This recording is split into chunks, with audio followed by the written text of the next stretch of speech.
right, and welcome to Fastbreak Breakfast NBA Podcast. My name is Keith Parrish, and I'm here once again with my buddy through the miracle of computer phone. I'm here with Dave DeFord. Dave, it's been a little bit. How have you been? Great. Time changed. You know, we're back to living in a civilization again. That's right. You can now play outside with your kids after dinner. Well, for now. Yeah. You're worried about the civilization? Well, but I mean, at least there's daylight. At least there is daylight. Yeah, we had a spring break. I just got done with a spring break. Yeah. What'd you guys do? We took it easy for most of the week, and then we drove to Memphis, Tennessee. Ooh. We took the children on a pilgrimage to Tony Allen. We saw the Tony Allen jersey retirement ceremony. You were going to say Bass Pro Shop. Actually, there's going to be a couple of listener submitted questions about the Tony Allen jersey retirement. It was easily the most cuss words they've ever heard in any one sitting. It was as if we kept them out after their bedtimes to go see like a rated R movie. It's like if you called me on Bluetooth and had the kids in the van. Yeah, it's hey brother, you're on speakerphone. That's what we did for spring break. Dave, your life is a spring break. What have you been up to? I don't know about that. Just working out. I actually, I got a road trip coming up next week. Taking some time off, before we get to the playoffs. So I'm gonna do a little California adventure and nice. Go up to Yosemite, play around the snow. Should be fun. That seems awesome. Yeah, it's a big time in the world of basketball. Of course, we have the NCAA tournaments, the men's and women's brackets have been set. We already had our first four game. Everyone knows I don't really watch college basketball. I caught the highlights of Alabama State winning, and this is the first four game in the men's bracket. They threw a Hail Mary with like 3.5 seconds left on the clock in a tie basketball game. Dave, is this the right move? I feel like they won the game, but it's a tie game, and you're throwing a full court inbounds pass with 3.5 seconds left. It feels like too many things can go wrong. But it's kind of crazy. How do you feel about it? I mean, obviously it was crazy as the ball was batted around. You always want to be the one to get the last shot off, right? So that's why often end of the game you just see the isolation, because say you run a play as a coach, hey, I'm gonna call this play. Yeah. And then they throw the ball away. Well, now all of a sudden you're on the hook. Whereas if you just hand the ball off to a guy, it's like, oh, you know what? Hey, got a good look. Hey, you did your best. And so it's more about risk mitigation. That being said, I love it. Go for it. Try to win the game.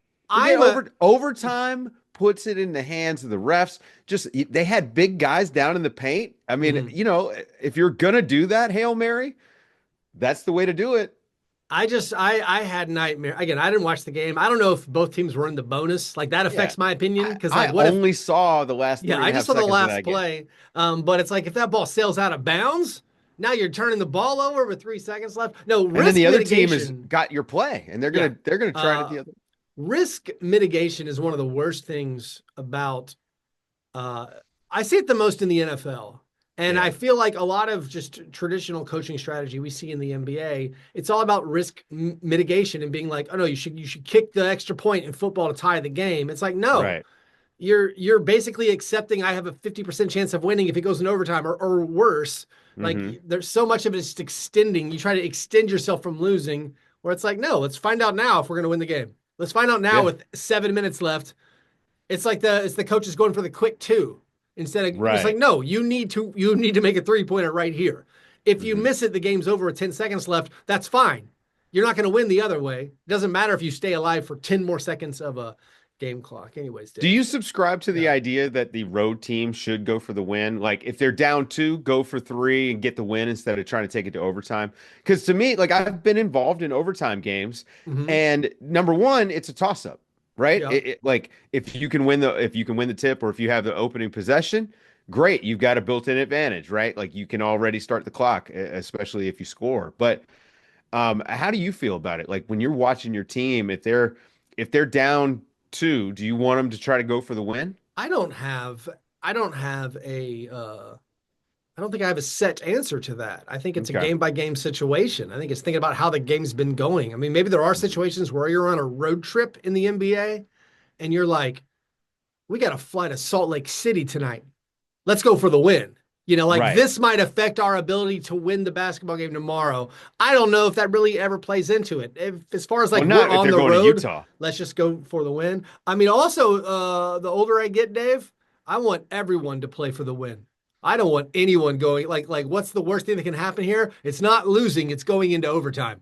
Yeah, especially with all this air travel these Give days. me that regulation loss so I don't have to watch 5 more minutes. That shows how washed I am as a basketball fan. How do you feel Um, about overtime to like 11 or 15, like a target score I overtime? Would that hate. be better? We've talked about. I am not a Yeah, target score person. I am not an Elam ending guy. I am a why is overtime 5 minutes long? That doesn't make any sense. This is one of my yeah, bits, one of my many bits of like 5 minutes not divisible by a 24-second shot clock. Everything else we do in the NBA is divisible by four. Five, it's yeah, no, makes no doesn't sense. work. Why isn't overtime 4 minutes? Why isn't overtime or 3 minutes? Like 4 minutes is Should a be four. perfect. Yeah, it's a Should be perfect. four That's minute that's overtime. 10 24-second possessions. Why That's it. isn't overtime 4 minutes? Also, the games are too long. That was the big worry. I'll be real. Going back to the trip to Memphis, the big worry was the fact that the Grizzlies play the longest games in the NBA, and we're playing the stupid Heat. And I'm Oh like, if man. this Heat game doesn't end until 9:30, and then this post game thing is because they do this ceremony Yeah. afterwards. They don't After, rush it, yeah. which is Yeah. good. It's like but they have to break down they got to set up the stage. Then they got to it's forever. Yeah. I'm actually going to answer this question. I'm gonna jump ahead. We're gonna jump all around today. Okay. That's fine. Listener submitted question. A croissant Any questions? questioner. Here we go. Before Yes. breakfast. Are you going to finish that croissant? Adam P wants to know. Knock yourself out. How bored were your kids at the Tony Allen jersey retirement ceremony? And then Jeff Hochter wants to know, what jersey retirement ceremony has included the most F-bombs? And Jeff, as far as I know, it was Tony Allen's. Adam, to answer your question, how bored were my kids? Unbelievably, beyond comprehension bored. But only for the set. Like it actually started off with a pretty Sure. good kick. And also I was pitching it to my son, like you always want to stay up late. This is the latest you've ever been allowed to stay awake. And so like the game actually got over pretty quickly. That was cool. The game was done. It was a blowout and there was no weird fouling in the final like 6 minutes. So like it actually kicked off, I think at like 9:20. And it starts off with showing clips from the documentary that are very entertaining. And like my kids will watch a movie. They're 7 and 10, by the way, for the listeners. I have a 7-year-old girl, 10-year-old boy. And then initially there was some zip. Obviously it was the scripted stuff and like we're gonna do this for Yeah. 5 minutes and this for 5 minutes. They didn't know, much of what was going on, but it was fine. But the girl who loves going to sleep, the 7-year-old, 8:30 p.m. lights out all the time, shows herself to bed. She's not one to Wow. be like, she's like, guys, I'm turning in. I'm bushed. Like she loves falling asleep, gets up really early. So she's kind of struggling. So I'm holding her, just being like, hey, it's cool. Like just hang out. We're watching Yeah. this. This is great. Also, like we had tried to win them over with like third quarter ice cream.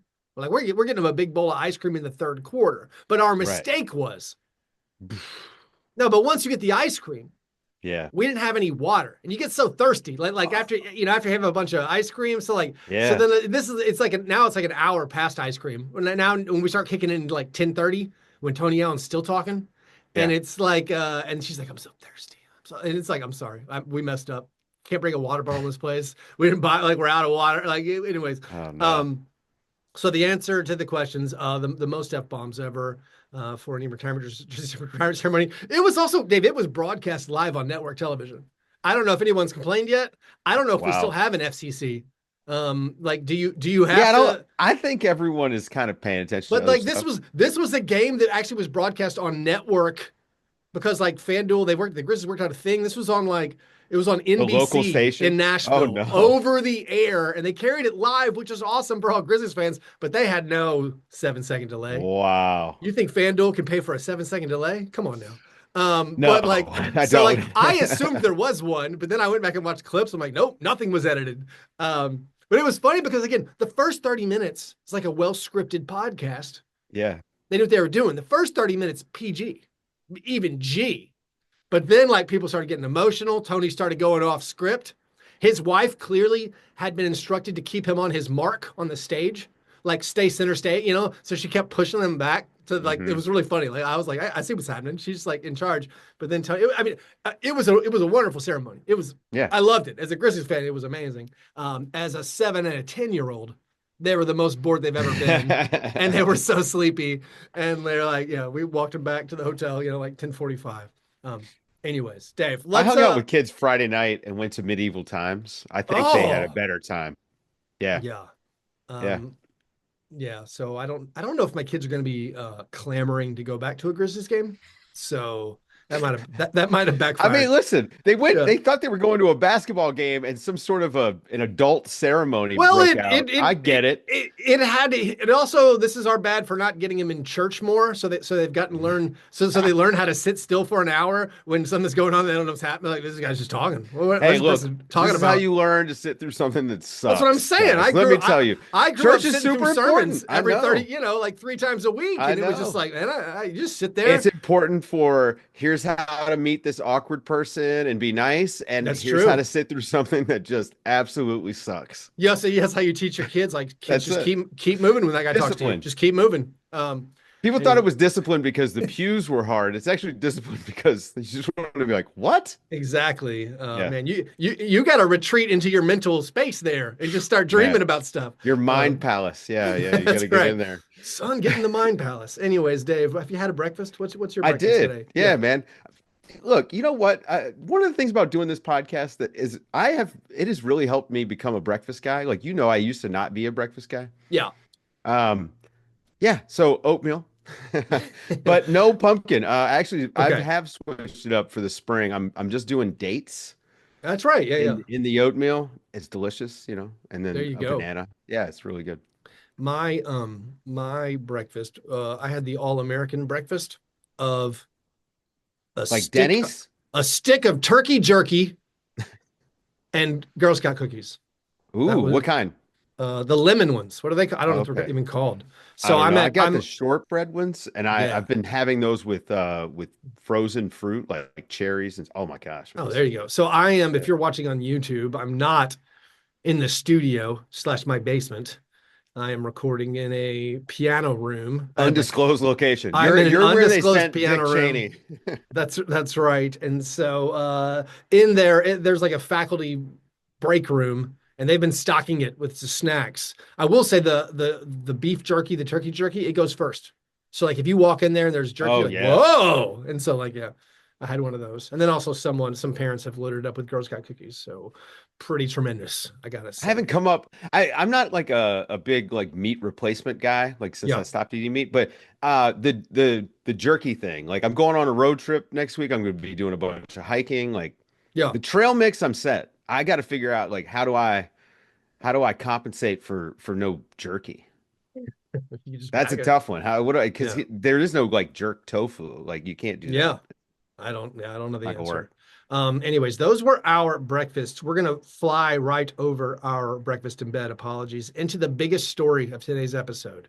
And I think everyone knows what the biggest story is in the NBA this week. It's CJ McCollum having one of the worst basketball games that's ever happened. I don't think mainstream media has hit this yet. No, I don't think I'm mainstream media. I don't think I'll this say is broken no. through yet, Dave. This is an emergency podcast. We haven't recorded in a while. Spring break. I True. did not give up podcasting for Lent. However, my resolution to not podcast when my children are home, spring break kind of affected that a little bit. But CJ McCollum did something this week God. that demanded my immediate attention. It demanded me to come out and make sure everyone knows about it. In a franchise record-setting win for the Detroit Pistons, they beat the Pelicans by 46. And CJ McCollum had one of the worst games ever. And I don't mean that subjectively. I like to use the objective shooting splits that he had. CJ McCollum in the same game, he had his own personal worst shooting game from the field. Also, in the same game, CJ McCollum had his worst free throw shooting game of his career. Here are the numbers. CJ McCollum in this 46-point loss was 1 for 15 from the field and 1 for 5 from the free throw line. First of all, Dave. And this, of course, is, I mean, now we're doing the International Stackhouse of Pancakes Award right now. I feel like this is the CJ, it has to be the CJ McCollum Award. It might start, right? If we come up with a breakfast name using CJ McCollum, it feels like it's out there. So CJ McCollum was already tied for the biggest 1 for game of the season. He had a 1 for 14 game earlier this year. The other players to do that, that's right, Paolo Banchero and Jordan Clarkson, otherwise known as CJ McCollum West. But this 1 for 15 game is the biggest 1 for game of this season. It is the 105th time in NBA history a player has gone 1 for 15 or worse, taken at least 15 field goal attempts, made, I don't know, what's that, 7% or less? But Dave, the combination of the 1 for 15 plus a 1 for 5, I had to do the basketball reference search. When has this happened before? Has it ever happened before? Well, Dave, if only there were a clear answer, because I found an error on basketball reference. And now I don't know. I don't know if that means the whole house of cards comes tumbling down. Dave, here's my search. Here's my basketball reference search. This is perfect. This is great. Perfect. Here's how you do it. You go to StatHead, you know, and you type in your thing and you say, all right, let's start with 15 field goal attempts. Let's go with field goal percentage under 7. Okay, that pulls up those 105 games I was talking about. And now I'm like, let's just do something simple. Let's just do free throw percentage under 50%. And that brings it down to like almost nothing. Yeah. And it turned out there was this guy, there's this search result from back in 1967, this man named McCoy McLemore. And Basketball Reference / StatHead is telling me, oh yeah, back in 1967 on the Detroit Pistons, he went 1 for 15 from the field, same as CJ McCollum. Also went 1 for 5 from the line, same as CJ McCollum. I click on the box score to the game, it doesn't match up. So now I don't even know if this that ever happened. If you click on the actual game, it says he went 1 for 5 from the field. Says he played 9 minutes. So now I'm like, what's going on? Now I'm like, are there search errors? Now is my whole worldview changed? And like now, what am I supposed to go to my? I'm supposed to go to my StatHead. We got a Discord there, and I'm already the only person in there talking about anything. It's me and Tom Haberstroh saying, hey guys, Denny Abdia's splits, I don't think they're showing up right. But so I don't want to be the squeaky wheel, but now I got to be like, hey guys, so this guy McCoy McLemore in 1967, did he do this thing that I'm asking about? So it's possible CJ's the only guy ever.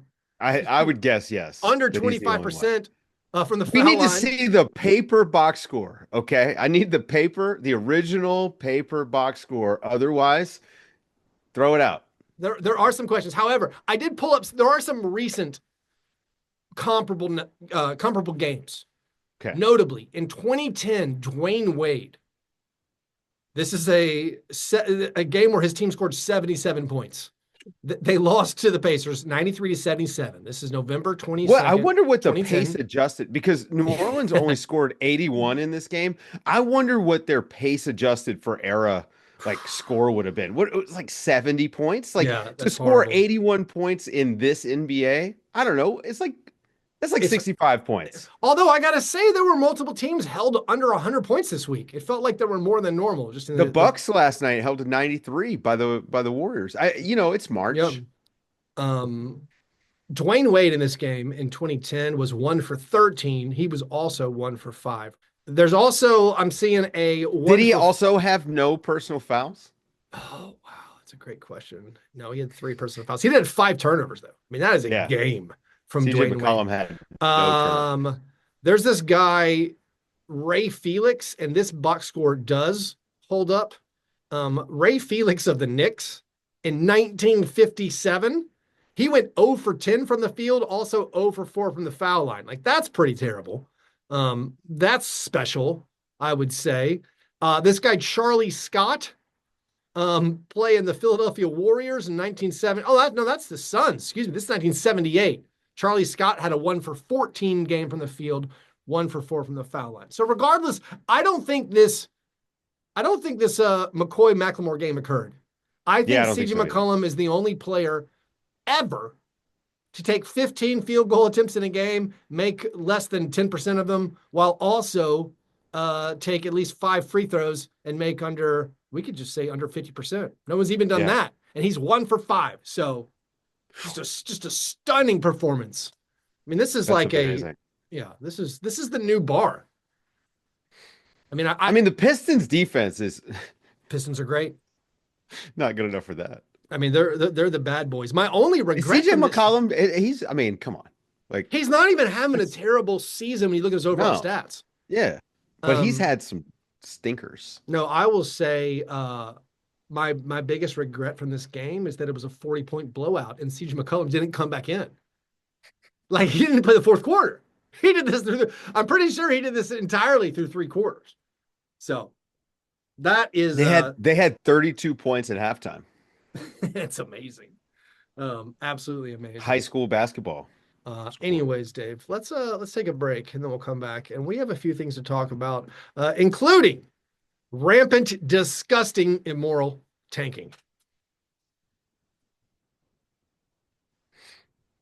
All right, Dave, there are probably some bigger stories to talk about. I mean, the Warriors look really good. I mean, the Cavaliers are on a 2-game losing streak. How about that? Ooh, another one. Won 16 in a row, then lost 2 in a row. But I am most interested in the league's investigations into the player participation policy. This is why people tune into basketball podcasts. That's it. They want to know what's going on with the PPP. We need Nancy Grace on this. I actually had a cousin visit. I saw some cousins that I don't hardly ever see. I'm talking like these are cousins who, like, they have grown children that have kids. I have no clue what these kids are called. Like, yeah. So like these are, anyways, they've visited and we're making small talk, and it was a great visit, having a good time hanging out. But they live in Oklahoma, and it actually just came up. They're like, "Hey, what's going on with the NBA investigating our Thunder?" And I'm like, "Well, let me tell you about the most boring thing in sports, the player participation policy." But a lot of this came about because Dave, the Utah Jazz, being a little funny, not playing Lauri Markkanen, so that they got fined because Lauri Markkanen is defined as a star. Yeah. Meanwhile, is this any better? Now Lauri Markkanen plays first halves. We're seeing the Raptors resting Jakob Poeltl every other game. The Raptors played a game where it was something like, I think it was 95% of the points were scored by undrafted players. Yeah. Emmanuel quickly missed a game for rest, man. I don't know. Like, Walker Kessler has rested so good much. For them, right? Good for these guys that get paid to not work. It's awesome for them. I want that for us, Keith, right? But man, if I was an NBA fan and not a guy who, like, this was my job, yeah, I don't know. Like, I don't know why Utah Jazz fans are even showing up anyway. They stink. I mean, and they're thinking on purpose. Utah's finally done it after years of their fans even complaining. Like, why are we half tanking? Like, why are we finishing with the 8th worst record? They right now have the worst record largely because of my guy Chris Middleton. Oh, well, yeah. The Wizards too good to tank. Kudos to me, Dave. You asked if the Wizards would win 13 games, and I said absolutely, because they have a guy named Chris Middleton now on the roster. The Wizards won 4 out of 5 with Chris Middleton, and they pulled the plug. They only had him play 10 minutes last game, and they're like, "Hey, man, you got to sit down." You know who could really use Chris Middleton? My Grizzlies. The Milwaukee Bucks. The Milwaukee Bucks also. Although Kuzma's been all right. Yeah, I don't know. They don't need Kuzma. They need Middleton. No, I thought you mean my Memphis Grizzlies, instead of salary dumping Marcus Smart, could have used a Chris Middleton who can score. Sure. But anyways, Dave, the Wizards this year, 6-5 when Chris Middleton plays, and that includes the last game where they pulled him out so they would lose. Yeah. 9-47 when he doesn't play. But anyways, Winner. they're like, hey, we can't win. Yeah. They even have young guys like Justin Champagny. They're like, no, man, you can't play anymore. You go too hard.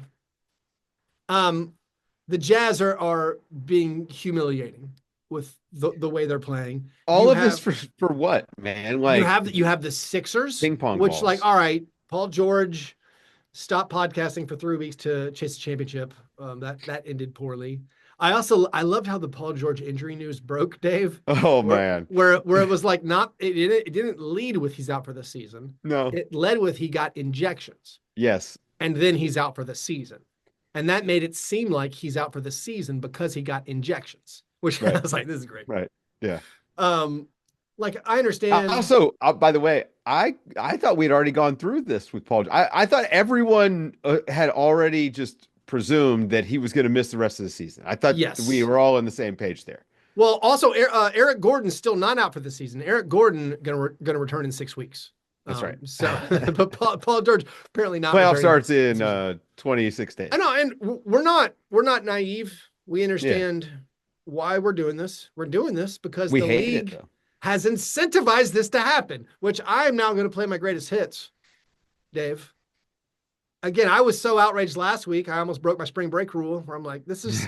I know. I can't like the first of all. Also, like the league investigating the Thunder, who did it because hey, we had three games in 4 nights, and oh by the way, they're playing the Celtics and the Nuggets, and they rested their guys against the Trailblazers. They still won. Right. They still won, and then they're like, oh, we got to investigate this. You said, and they haven't been healthy all year. You know, like they actually have had guys in and out all year. So, you know. And then you had the Nuggets on Tuesday night. Was it Tuesday night? Or it was just last night where, on ESPN or Monday night. I can't remember. It was Monday night against the Warriors. Against the Warriors. Yeah. They rested their guys, Jamal Murray and Jokic, who'd been banged up for a while, leading to them getting swept by the Wizards. The Wizards swept the Nuggets this year. And then they rested their guys against the Warriors and somewhat surprisingly upset the Warriors, and they snapped the Warriors' 10-game win streak. And the NBA is like, this is terrible. Well, then Steph rested against the Bucks. Yeah. And the Bucks lost. Yeah. So, I mean, I understand if you're buying a ticket, it stinks. Like right now, it absolutely stinks. You had, if it was a Raptors game, if you bought a Raptors Sixers ticket 2, 3, 4 months ago, you paid a premium for that ticket. And now it's essentially valueless. And you're like, hey guys, let's go watch Colin Castleton play 40 minutes. What if you had Dallas Mavericks season tickets? Dude, if you bought like a Mavericks Warriors ticket earlier in the year, and I mean, the Mavericks are their own thing because the Mavericks, like everyone said, this was not the hot take. Like we said specifically, and everyone else said, the moment the trade happened, this is the worst trade in the history of sports. Like ever. It's like you took a 10-year title window and made it a 0-year title window. And also, by the way, you broke your business. You somehow made your NBA franchise worth less, which should be impossible to do. Yeah. Yet you pulled it off. Yeah, I mean, since we last podcasted, of course, Kyrie Irving out for the season. I think that happened in the last since we in the last couple weeks. Yeah. So like, I mean, obviously everything's going horribly for the Mavericks. They had the hysterical thing where they might have to forfeit because of the NBA's dumb first apron rules. And they're like, we're actually out of players. And they can't get they're asking for some salary relief from the league, which to me, just on its face, this is a classic candidate for they should be able to, maybe wipe Kyrie's off the books, at least for tax purposes this year. Because they had 7 guys dress. That's not safe. That's what is it not safe, Dave? Because now I fall to the guys. I don't know. You can play a basketball game with 7 guys. It's not safe to do it every night. All right, I'll say that. 7 guys, like you'll run these. One of them's Klay Thompson, by the way.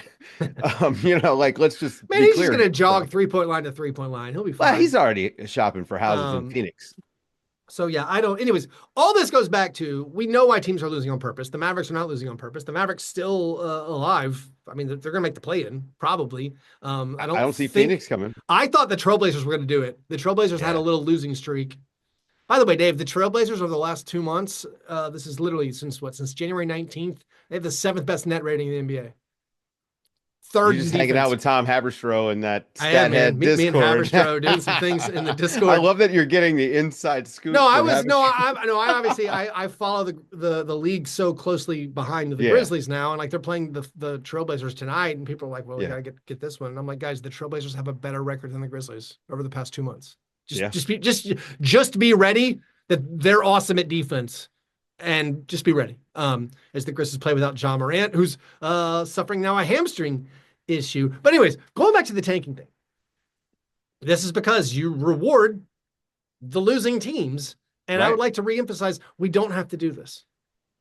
We don't have to do this. I think Let my me ask you. proposal, yeah. Oh, I was going to ask you, how So would you replace I'm doing what happens my, now? I've done this before. I'm repeating it because it turns out some Okay. people have forgotten. Some people have never I'm heard some it. people. So I think instead of ordering the lottery by losses, right now that's the lottery standings. Instead of doing that, let's order the lottery based on how many wins you get over teams that have a better record than you at the time of the matchup. You could even do it the same record as you at the time of a matchup. The problem with this elevator pitch is it is slightly more confusing than just saying whoever has the worst record. Yeah. But I think the league, I think the league is so into pitching these, like they've got the in-season tournament. Yeah. I think if you would called it instead of saying wins over teams better than you, you could just call it a lottery point. You get a lottery point anytime you beat a team that has the same record or a better record than you. Meaning, if your team's horrible, every time you lose, the team that beats you, that's not helping them. It's also not helping you. It removes the uncomfortable thing of Trailblazers fans being like, hey, I know we're good at defense now, and Tumani Kamara is awesome, and Scoot Henderson's playing great, but also we should just get a lottery pick, and we should make that pick as best as possible. It removes the weirdness of Sixers fans being like, hey, Quentin Grimes, stop scoring. Right. You know? Stop being awesome. You should never feel bad as an NBA fan if your team wins. You should never feel bad as a sports fan in any league if your team wins. I feel like this fixes it. To me, there's no downside to this. I've thought about it years ago. I've been tracking it for years. If you just tracked, like, all right, basically every game the Wizards win, it would be good for them. You could be like, yeah, we got another lottery point. It makes you compete. You could still focus on your young guys, but you wouldn't be shutting down your young guys who were playing well for these dumb reasons. You wouldn't be telling Larry Markkinen, hey, just play the first halves of these games. Like, it's preposterous. The only downside that I see, Dave, is if you had a team that decided, let's say a really wily team like a Sam Presti Thunder team that said, hey, we're going to tank this year no matter what. Mm-hmm. And again, this is an aside, Dave. The Thunder are amazing and are held up as the reason tanking works. I would just posit they could have gotten here without tanking. Right. Like, they got Chet Holmgren because they jumped up to second, but they jumped up that year. That's right. Like, they've also missed on some of their lottery picks. A lot of their best stuff have been trades. Their best stuff was getting Shakers Alexander. Like, Jalen Williams was a late lottery pick. Yeah. So, like, I'm saying the Thunder, yes, it worked out for them, but also we don't have proof that it wouldn't have worked out for them if they just tried to win every year. They developed, man. Honestly, that's the thing. Yeah. Their tanking had nothing to do. Yeah. The only downside would be, like, what if a team like Milwaukee, who gets off to a slow start this year, or this year's Sixers, who got off to a horrible start, and you're saying, well, then this team could get healthy and then win games and rack up all these lottery points. That's true. But that's also literally what happens right now, where you have these teams take gap years, where, like, the Sixers are going to get a top, I mean, they have a coin flip because their pick is only top 6 protected. But that's what happens now. The good teams get injured. They already win the lottery. This is already the thing that occurs. This is already the weakness of the current system. All I would say is keep the current flattened lottery odds, and instead of rewarding losing, you actually reward winning. Anytime you win, it's going to help your squad. You're either keeping the opponent from getting a lottery point or you're getting yourself a lottery point. I also think for the play-in, Dave, those teams, because right now we still have the issue of like, is it better for us to miss the play-in? Right. Like because the Mavericks are dealing with, right? Yeah. And I would just say the top 6 teams in each conference who make it clearly in, they're the only people not in the lottery. I would open up the lottery to all 16 teams, keep I the would bottom open up the four. lottery to every team. I mean, the lottery for everybody, it makes more sense than rewarding losing. Rewarding Yep. losing is it's just it's not. And I You're would even killing your fans. say Killing if your you wanted fans. if you wanted to say top 12 has lower odds than the bottom 18, I would be amenable to that. Yeah. But to me, I think that you just completely take out any incentive toward losing, make Yeah. it a crapshoot. If you're not going to make it an open market, make it a crapshoot. And you figure out some parameters so that you don't have like, okay, the Lakers get the number one pick 2 years in a row. Like Oh, I'm not, and not even like this wheel thing that I've seen even before, but like you can come up with a way to avoid this stuff. And even maybe in it's that top my 12, yeah, I but would say even in my system, another thing that is like deeper down my cuts of things that I would propose, I'm also open to like you can't win the lottery like more than once every 3 years. yeah, Like once you win it, you can't do it. Like we just have to. I feel like the season ticket holder is the biggest loser with this NBA situation now. yeah. And it's just like I feel like the teams treat their season ticket holders like, no, you're our I mean, it's like our Patreon They supporter. don't treat them like they're part of a Hey, I'm community. not even like a Patreon supporter. You're saying, my Patreon supporters, they're paying to support the creation of this show Right, without even like, they're gonna get some shows. Like they're gonna get some grits and grinds episodes, but right, like it's not gonna be like, hey, I'm not selling you a thing where like, hey, here's your shirt. Like you bought this right. thing. We're like, since it's the NBA fans are asking the patrons to be like, hey, you're just funding us. We might give you a good game, we might not give you a good game.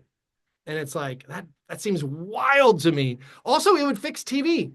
Like Yeah, the ratings being weird and like not, being like, why can't you flex this game off? Because they're not trying to win.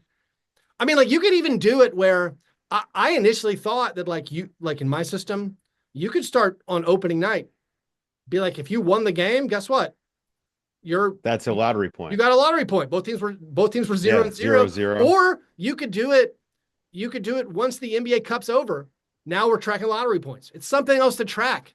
Right. Adam Silver seems to love standings. He does. He seems to love like weird things. I would just do the lottery for everybody Yeah. and just call it a day. Again, man, like I'm with you. But as long as you set that lottery, are you saying just do it flat?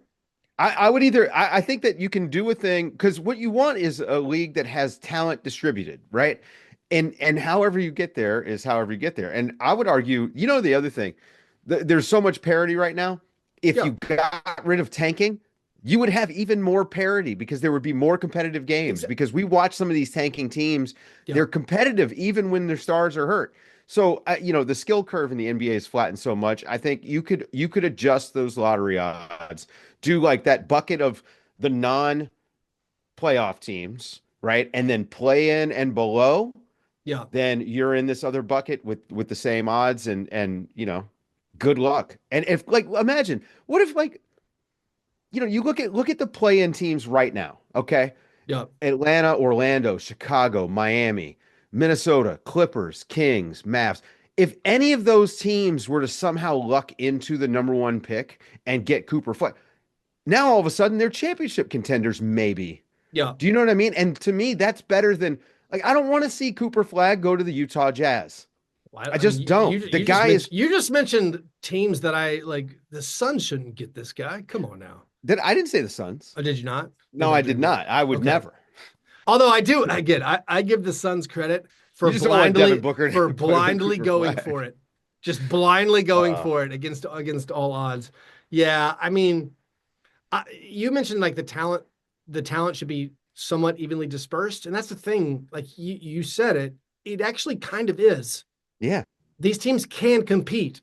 We shouldn't have They choose not to, which we is shouldn't have insane. 15 and 55 records. Like Right. the Jazz could win games. They don't. They're purposely not like. I mean, Colin Sexton is a decent basketball player, and like Walker Kessler's good, and like I don't know, Larry Markkinen used to be good. He's a star, He's according to the NBA. a literal star. Anyways, Dave.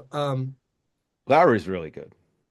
let's actually take a. Oh no, I was gonna say. Speaking of our Patreon supporters, I do need to acknowledge some of those amazing Patreon supporters. I gotta congratulate some of the standout fantasy basketball players. Congrats to Mitchell Buchanan and Owen for making it Mitch to the Buchanan, champ. Yeah, like from um, Baywatch, is I don't even know that reference. amazing. The those guys made it into the championship game in our 30 team full keeper dynasty league. I had made it to the semifinals somewhat miraculously.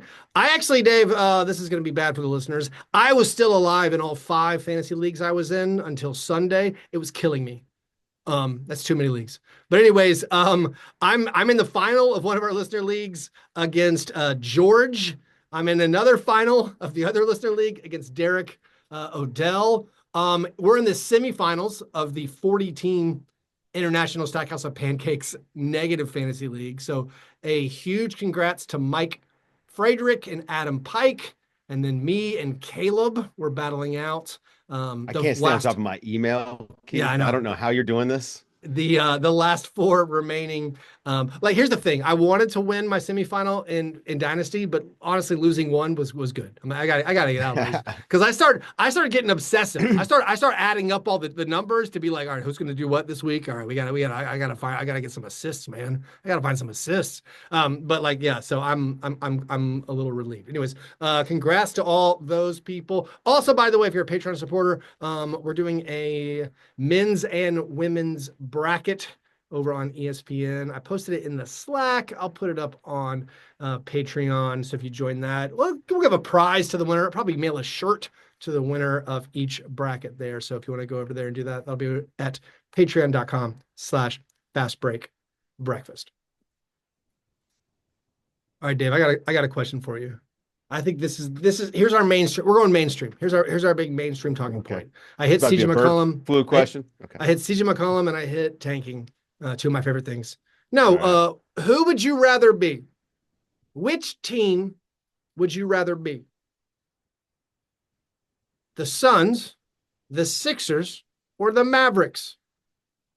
Mm. If ESPN First Take's You already know, done this, I feel bad. they probably have. Yep. I would say, you know what? Phoenix, actually. Okay. Yeah. Why? Well, number one, you have an owner who's willing to spend money. All right. And whether that's good or bad, I think it depends on who's running the How front much office. Tesla stock does he have, though? Well, I have no idea. I Because don't I know. mean, But I don't know if he's going to keep spending it. he's also in the home mortgages. I don't know if you've looked at those lately, but yeah, I expect the Suns maybe the Suns are going to be sold. Who knows? I don't know. But I think yeah, Phoenix, because if you look, okay, so you've got Kevin Durant and you screwed up that relationship, but you know that he's an asset who's movable, which by the way, the Suns are insane. I would shut him down right now because he's old. He's already been hurt once. You can't like you have to be able to move him this summer, and if you wind up like if he were to suffer some sort of injury, you're stuck. So I think if you're Phoenix, that's the number one thing. Hey, look, we can move Kevin Durant. One of these teams is going to give us something, whether that's a young player and some picks or whatever. I don't know, but we can move off of him. I think their biggest move would be to not take in too many expensive veterans, right? Like you don't Yep. want to take in that Klay Thompson's contract. Um, but then you also got Devin Booker, right? So whether you're going to move him or not, I just think you're in a better place to start a rebuild. You know, with the Sixers, Embiid's contract, you're stuck.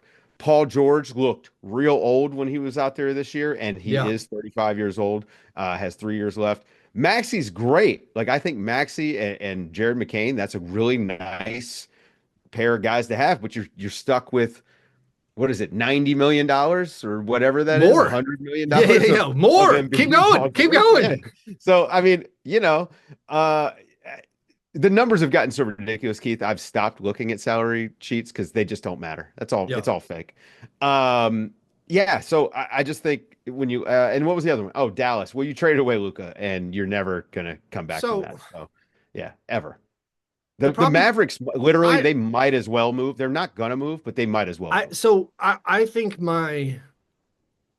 so if you ignore the Luca thing, or if you ignore the fact that you stabbed all your fans Yeah, in the back in the and you face. and like despite the fact that you've poisoned the well of your fan base, which like how I don't know what you're supposed to do with that. And then Kyrie's hurt. Yeah. So like I think the way forward with the Mavericks, because you don't have that fan attachment to Anthony Davis, is you clearly you just jettison Anthony Davis and you hope you get a massive return, and you should absolutely get a massive return for Yeah. Anthony Davis. So like that's a path out. Anthony Davis and a couple of draft picks. Maybe you can get Luka Doncic. Anthony Davis is a path out, but you have to rebuild your entire Yeah. fan base, and you don't have any you have no building blocks. Like you have What no. does AD's market look like? I mean, like you could also probably you could flip. It's huge. I I mean, mean, that's what I'm saying. Like he probably has a better market than Kevin Durant. he should. I think. Yeah. I mean, yeah. I mean, if I'm Chicago. How about the Bulls, man? You know, if I'm my Memphis Grizzlies, I give up everything, every asset basically to pair Anthony Davis and Jaren Jackson Jr. Like, yeah, let's go, let's roll. Of course, matching the salaries and getting your owner to pay less tax. That's the whole issue. I think you could even sell off. Like you don't need Gafford and Lively anymore, like because you got rid of Luca. Like like you hurt, and also your future picks you're limited. You still have some stuff, so it's not as bad. The Suns one, yeah, it seems clear. All right, Durant walks out the door. I would probably also pick the Suns because just I feel like you could, even though you have no draft picks, essentially yeah. you have some bad like multiple flipped. You get the worst of like 3 or 4 picks, but Yeah. even you still have Devin Booker, late 20s, like. You're getting 5 more years, 7 more years, maybe of Devin Booker being great. And so like that asset, probably the most valuable asset. I would assume he'd get more than Anthony Davis in a trade. But like Mm-hmm. Durant shows you some way out there. And with the Sixers, it's tough. I don't know though, because like you said, I mean, McCain and Maxey, also Grimes. Um, Who they you are gotta not going to be able to afford to pay this summer. you gotta flip How Grimes about based off these. Nico Harrison traded Grimes too, by the way? I Like, know I mean, this is just colossal. the Pistons traded him for Tim Hardaway Jr. I know the Pistons have like what the 4th best net rating over the last 2 Okay. months. They brought in Tobias Harris, man. Yeah, Who's gonna try to swing a big trade for Tobias Harris? man, Is he untouchable for Detroit? probably is. Man, who could have seen that coming? I think all of those squads where I thought the Mavericks and the Sixers were 2 of the 6 biggest title threats coming into the year. That was my personal The opinion. Mavericks for sure. That was also the opinion of Vegas, like the Mhm. betting odds, the title odds. That I don't know, have it in front of me, but like Sure. because I'm at a school and I can't go to those websites. No, I would assume like the downfall is shocking, and all of a sudden, if you think Embiid is going to be broken for the rest of his contract, and if Paul George is this bad for the rest of his contract, well, it's real hard to get out of. Yeah, it's just it's a rough place to be in. I do think the Suns have more avenues because I can't I imagine don't. the Sixers dumping. You still hang on to Maxey for forever. Yes. The Suns, it's all about Devin Booker. If he says he wants to be there, you keep Devin Booker for forever. Even if he And has KD is a jump star. Also, Bradley Beal's got a market. he will maybe. I don't think he does. Just that no trade is so devastating. Yeah, And he but even though only he's got been 2 years playing, left. he's been playing relatively well. He's just he's banged up right now again. That's his thing. And so yeah, He's only got 2 years left, and really, it's only 1 year because then he's a big expiring. Um, I don't know, man. I think that Phoenix is not in as bad a spot as those other ones. The other thing is, I don't think the Mavericks are going to do anything. I don't think they're gonna move AD. I think Gafford probably gets moved, but they were trying to move. Well, they weren't trying to move him, but they were considering moving him at the deadline. yeah. To try to. I mean, get I some would upgrades, so. probably. I mean, I don't know, like if it is just sell off everything because like PJ Washington. You could get something for him. Najee Marshall, can you flip out his huge stats while he's like posted these monster numbers in the games where no one's playing? By the way, the Mavericks have no one playing. They have like 7 or 8 guys available, for Wednesday night's game. Anyways, oh Dave, I guess They're going to use AI generated players. yeah, They did create a weird AI generated hype video. Oh, my other thing, speaking about the league and its relationship with its fans and how losing is bad for television, it's bad for the people attending the games, the people buying the tickets. Also, I don't know if this falls into the same category, but this felt like two things where I felt like the league aggressively not liking its fans. One, I know all NBA tickets are now on your phones, but if you run an old operating system, I think my iOS is like 3 years old. It might be older. I couldn't get into the game. I'd have my wife download like things because like we were using a secondary, ticket market thing, one that doesn't support me, but like my credit card gave me a big discount. So I bought them and it's like, all right, these are now in your Ticketmaster app. Can't use it. It won't work on my iOS. I go into the browser, doesn't work on the browser. It doesn't work. I'm talking like Chrome, Safari, anything on my phone, like it won't work. So she downloads, all right, fine. So that's Friday night's game. Saturday night game, buy it from the same secondary market. This one doesn't go to Ticketmaster, it goes to the Grizzlies app. Grizzlies app, same thing. Won't work on my phone.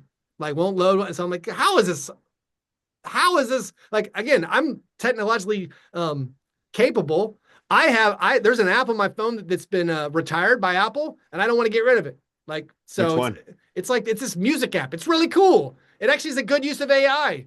It comes up with like drum licks and bass lines and like it's a very cool app. There might be something comparable out there. But anyways, I'm running an old iOS. But then also, Dave, nationally televised game, Thunder Celtics. We can end on this. Mm-hmm. The Celtics took 22 3-pointers and 2 2-pointers in the first quarter of that basketball game. Insane. Joe Mazzulla is a funny guy because what you'll see is like there was some gamesmanship there. He's like, oh, we're not gonna run anything. Yeah. Okay. 63 3-point attempts, man. I like that. If that's it, maybe that's what I think. Mistake. This is how I think he's playing the game because look, I've watched maybe more basketball than anybody. I don't know. There's somebody out there that's grinding tape. All right. And I'm not grinding tape anymore, but I'm watching all these games and as many of them as I can. And I watch so many Celtics games, unfortunately, because you don't see much variance in their approach during the regular season. You see there are games here and there where they crank it up a notch and you see defensive stuff. But man, offensively, part of this is that those guys kind of play like jerks. And if the shots don't fall, they start getting a little bit selfish. But the 63 3-point attempt, that is almost like a troll job by the Celtics saying, we're giving you nothing. Remember, Porzingis didn't play in that game, right? So I just think that they were like, you know what? We're going to run up and down. We're going to get cardio in. If we win, we win, right? Let's try to win. Yeah. But let's not try too hard offensively as far as like getting into our stuff. Yeah, that 22 3-point attempts in the first quarter is the second most attempts in any quarter in NBA history. But also, it has to be the first time there's ever been a team that shot 20 more 3-pointers than 2-pointers in one quarter. And also, like you and me, Dave, we strongly support maybe the redefinition of the foul rules and the shooting foul rules and helping the defense out a little bit more. And like there's stuff where Celtics fans are like, the Thunder shot so many free throws. It's like, you shot 63 threes. Right. What the heck? What do you want? What are you doing? Anyways, Dave, thanks for hanging out. Listeners, make sure you go join the men's and women's bracket challenge if you want to, and we will talk to you guys soon. So thanks for listening, everybody. And remember, breakfast is the most important thing.